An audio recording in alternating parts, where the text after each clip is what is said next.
35문. 성화란 무엇입니까? 답. 성화란 하나님의 자유로운 은혜의 사역으로 이것에 의하여 우리는 하나님의 형상을 따라 전 인격에 걸쳐 새롭게 되고 죄에 있어서는 점점 더 죽게 되고 그리고 의에 있어서는 점점 더 살게 됩니다. 관련 말씀입니다. 그러므로 우리가 그의 죽으심과 합하여 세례를 받음으로 그와 함께 장사되었나니 이는 아버지의 영광으로 말미암아 그리스도를 죽은 자 가운데서 살리심과 같이 우리로 또한 새 생명 가운데서 행하게 하려 함이라. 만일 우리가 그의 죽으심과 같은 모양으로 연합한 자가 되었으면 또한 그의 부활과 같은 모양으로 연합한 자도 되리라. 우리가 알거니와 우리의 옛사람이 예수와 함께 십자가에 못 박힌 것은 죄의 몸이 죽어 다시는 우리가 죄에게 종노릇하지 아니하려 함이니. 로마서 6장 4절에서 6절 말씀입니다. 해설입니다. 이번에는 효과적 부르심에 따르는 여러 가지 유익 중 성화에 대해 살펴볼 것입니다. 성화는 하나님의 자녀가 된 자가 잃어버렸던 하나님의 형상을 회복하여 지정의를 포함한 전 인격에 걸쳐 새롭게 변하는 과정입니다. 거짓말을 하던 자가 정직하게 변하고 분노를 억제하지 못하던 자가 온유한 성품으로 변해갑니다. 그럼 신자가 거짓말을 하지 않고 화를 참기 때문에 성화의 주체가 신자 자신일까요? 그렇지 않습니다. 성경이 말하는 성화는 일반적으로 말하는 도덕 수준의 개선이 아니라 영적 변화이기 때문입니다. 이 본질적 변화는 사람의 힘으로 가능한 것이 아닙니다. 하나님께서 자유로운 은혜를 베풀어 주시며 성화의 사역을 이루지 않으신다면 진정한 인격의 변화와 성장은 불가능합니다. 다음의 참고 성구는 성화도 다른 유익들처럼 하나님의 자유로운 은혜의 사역임을 분명히 보여줍니다. 평강의 하나님이 친히 너희를 온전히 거룩하게 하시고 또 너희의 온 영과 혼과 몸이 우리 주 예수 그리스도께서 강림하실 때에 흠없게 보존되기를 원하노라. 데살로니가전서 5장 23절입니다. 그런데 하나님께서는 성화의 사역에 신자를 참여시키십니다. 물론 신자가 성화에 참여한다고 하여 그가 성화를 주도하는 것은 아닙니다. 다만 하나님께서는 신자가 단순한 로봇이 아니라 지정의를 지닌 인격체이므로 그의 인격을 존중하고 사용하시어 성화에 참여하게 하십니다. 신자는 주체적으로 성화에 참여하면서 더욱 성숙해지며 성장해 갑니다. 이는 성화가 칭의와 다른 점입니다. 칭의는 죄인의 외부인 하나님의 법정에서 벌어지는 사건이기에 사람의 참여가 배제되지만 성화는 죄인의 내면에서 발생하는 일이므로 당연히 사람의 참여가 요청됩니다. 사람의 독립성과 하나님의 주권이 동시에 유지되는 것은 참으로 신비스럽습니다. 하나님께서는 신자의 독립성을 인정하시면서 동시에 자유로운 은혜의 사역으로 성화를 이루시고야 맙니다. 성경에 기록된 악한 행동을 하지 말라는 경고와 선한 삶을 살라는 명령은 하나님께서 신자를 독립적인 주체로 인정하신다는 증거입니다. 많은 사람이 병원에 가기를 꺼리지만 병원 중에서도 활력이 넘치고 감동적인 사건이 발생하는 곳이 있습니다. 바로 산부인과입니다.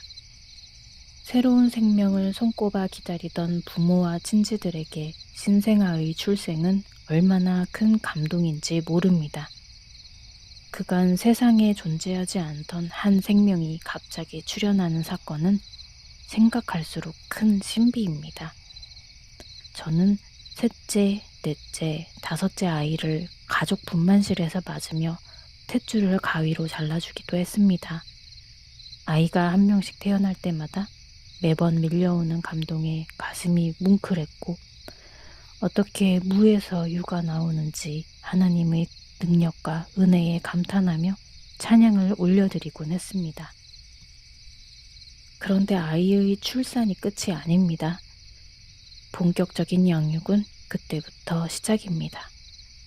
보통 산모들은 산부인과에서 하루 이틀을 지낸 뒤 산후조리원이나 친정에서 몸조리를 하며 아이를 돌봅니다. 아이를 돌보는 일은 고난의 행군이라고 해도 과언이 아닙니다. 평소 아이를 좋아해 기쁨으로 맞이한 엄마들도 조금씩 지쳐가기 시작합니다. 시골에서 할머니들에게 밭일과 아이를 보는 일 중에 선택하라면 밭일을 선택한다는 말도 있습니다. 그만큼 아이를 챙기며 기르는 일은 쉽지 않습니다. 다른 사람들은 보통 깨끗이 씻기고 말끔히 차려입힌 아이의 모습을 보기 때문에 아이가 예쁘기만 하지만 그 뒤에는 부모의 살을 깎는 노고가 있음을 알아주어야 합니다. 그래도 갓난아기를 돌보기는 수월할 수 있습니다. 체력과 열심만 있다면 어느 정도 감당이 되기 때문입니다. 아이들이 자라며 학교에 들어가고 친구를 사귀며 사춘기를 겪고 실력을 쌓으며 진로를 탐색해가는 일은 부모의 선한 의도와 관심과 열심만으로 잘 되리라 보장할 수 없습니다. 자녀를 키우는 일은 그렇게 만만한 일이 아닙니다. 아이들의 나이가 많아질수록 부모가 감당하기 힘든 일이 발생하기도 합니다. 어떤 부모들은 자녀가 계속해서 어린 상태로 있으면 좋겠다고 말하기도 합니다. 어린 자녀는 그 자체만으로도 귀엽고 사랑스럽기 때문입니다. 주변에서도 예쁘다고 칭찬하면서 껴안아주기 바쁩니다. 그러나 아이가 초등학생, 중학생이 되면 그에 맞는 행동과 말, 마음 씀씀이가 따라야 인정과 사랑을 받을 수 있습니다. 우리 집 아이들은 아빠가 과자를 사들고 집에 들어가면 문 앞에서 통통 뛰며 좋아했었습니다. 단돈 3-4천 원으로 그런 기쁨을 맛볼 수 있는 일은 별로 없습니다. 그런데 통통 뛰는 나이는 4-5살 때까지입니다. 초등학교만 들어가도 뛰면서 좋아하지는 않습니다. 고등학생이 돼서도 부모가 사오는 과자에 통통 뛴다면 오히려 더 문제가 아닐까요? 고등학생은 고등학생다운 기호를 가지고 있어야 하고 통통 뛰는 것과는 다르게 기쁨을 표현할 수 있어야 합니다. 신자의 삶도 마찬가지로 성장이 있어야 하고 성령 하나님께서 성장시켜 가십니다. 그리스도의 대속의 피로 구원받은 신자는 하나님의 형상을 따라 전 인격에 걸쳐 새롭게 변화되어집니다. 어떤 사람이 예수님을 처음 알게 될 때의 기쁨은 본인은 물론 지켜보는 사람에게까지 감동을 줍니다. 극심한 허무감 속에 살면서 그렇게 강팍하던 이가 예수님을 만나 교회에 다니는 모습은 신기하기만 합니다. 내가 주를 바라오니 성실과 정직으로 나를 보호하소서.